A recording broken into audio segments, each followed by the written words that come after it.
নমস্কার বন্ধুরা, শুরু করছি আরও একটি ভিডিও। আজ থেকে প্রায় 2 মাস 3 মাস আগে এই শাড়িগুলো আমার কাছে এসেছিল। তো এটি একটি এই দিদির আগেও বেশ কয়েকটি কাজ করে দিয়েছি, কাঁথার কাজও করেছি। তো এই যে এই সমস্ত শাড়িগুলো এসছে, দেখো শাড়িগুলো এক এক করে সাইজ মতো কেটে নিয়ে এখানে বসিয়ে নিয়েছি আয়রন করিয়ে। তো এই দেখো, তোমাদেরকে আমি দেখাচ্ছি কী ধরনের শাড়ি। সব যে সুতি তা নয়, মানে সুতি ঘেঁষা বেশ কিছু শাড়িও আছে কালারিং। আর উপরে যেহেতু হোয়াইটটা ছিল, তো ওই জন্যই কাঁথাগুলো বসাতে কিন্তু 2-3 জন লাগে বাড়িতে, দেখেছি। কিন্তু আমি এখানে কোথায় পাবো লোকজন, নিজেকেই সমস্তটা করতে হয়। লোক খোঁজার চেষ্টা করেছিলাম। কলকাতা শহরে সেলাই ইন্টারেস্টেড লোক 100 জনের মধ্যে 1-2 জন হয়তো মেলে। তো আমি এখনও তাদের সন্ধান পাইনি। তো ওইভাবে জুড়ে নিয়ে বসে পড়েছিলাম এই যে সেলাই করতে। ঘন্টার হিসাবেই বলবো, দিনের হিসাব কত হবে সেটা বলতে পারবো না। প্রত্যেক দিন তো সেলাই করিনি, তারপরে নিজেদের আপদ বিপদ নানান রকম জিনিস আছে। মাঝে পুজোটা গেল, পুজোর অন্য কাজগুলো ছিল। তো সেইগুলো বাদ দিয়ে কোনো দিন হয়তো 4 ঘন্টাও কাজ করেছি, কোনো দিন 2 ঘন্টা, কোনো দিন 1 ঘন্টা, কোনো দিন একদমই না, কোনো দিন 10 মিনিট। তো এই হিসাবে আর কি কাজগুলো করেছি। এটা হলো মাছের কাটা। এই দেখো, মাছের কাটাগুলো বুনছি এইভাবে, একদম পুরো কালারিং সুতো দিয়ে করার চেষ্টা করেছি। অনেকটা টাইম, অনেকটা ধৈর্য দিয়ে দিয়ে করেছি, তবে খুব ভালোবাসা দিয়ে করেছি, এটা আমি একদমই বলবো। তো এই দেখো, এইভাবে একদম টুকটুক করে করছি। হাতে একটু লাগিয়ে নিয়েছি একটু ফিঙ্গার গার্ড, তা না হলে তো সূচ লেগে লেগে একদম খুব ব্যথা হয়ে যায়।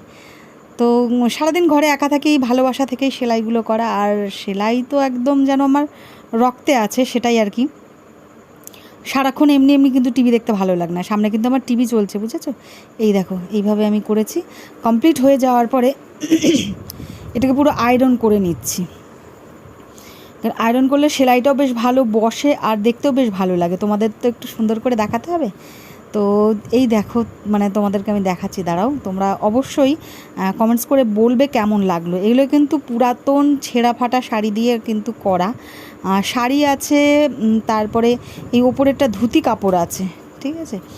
তো তোমাদের যদি কাউরের প্রয়োজন পড়ে অবশ্যই কিন্তু কমেন্টস করে জানাতে ভুলবে না। এই দেখো, এরকম একটা পুরো 4 কোণা দিয়ে করতে করতে মিডিলে এরকম গোল গোল হয়ে গেছে। এটা হলো কাজ। আর এই দেখো, এখানে আমি লাল রং, সবুজ রং আর কালো রঙের সুতো ব্যবহার করেছি। তবে হ্যাঁ, কলকাতাতে উল বা অন্যান্য সামগ্রী পাওয়া গেলেও যেন এই সুতোগুলো পাওয়া যায় না। অনলাইনে অর্ডার দিয়ে আনতে হয় বা অন্য কোথাও থেকে, মানে মেলানোটা খুবই দায় হয়ে যায়। এখানে যদি সকলে এরকম সেলাই টেলাই করতো অবশ্যই পাওয়া যেত, কিন্তু সেটাই, তোমরা যদি কোথাও পাও সুতি সুতো বা সুন্দরী সুতো বাংলাদেশে যেগুলোকে বলে, সেইগুলো অবশ্যই কিন্তু জানিও। আর এর উল্টো দিকটা দেখো, এই যে উল্টো দিকটা এরকম ছাপা শাড়ি, ঠিক আছে। ছাপাটা আছে, মানে যার যেমন ছাপা, তবে একটু ভালো স্ট্রাকচারের হলে ভালো হয়, অনেক দিন লং লাস্টিং হয়। আর মিডিলে যে সাদা সাদাগুলো না, অ্যাকচুয়ালি ভিতরে একটা শাড়ি দিয়েছি, যেটার জন্য এই সাদা সুতোগুলো খুলতে গেলে সেটাও কুঁচকে যাচ্ছে। সেলাইতেও অনেক প্রবলেম হয়েছে, তবুও কোনো রকমে আর কি করতে পেরেছি, ওই জন্য এটাকে রেখে দিলাম। মজবুতও হবে এই আর কি, কী আর করা যাবে।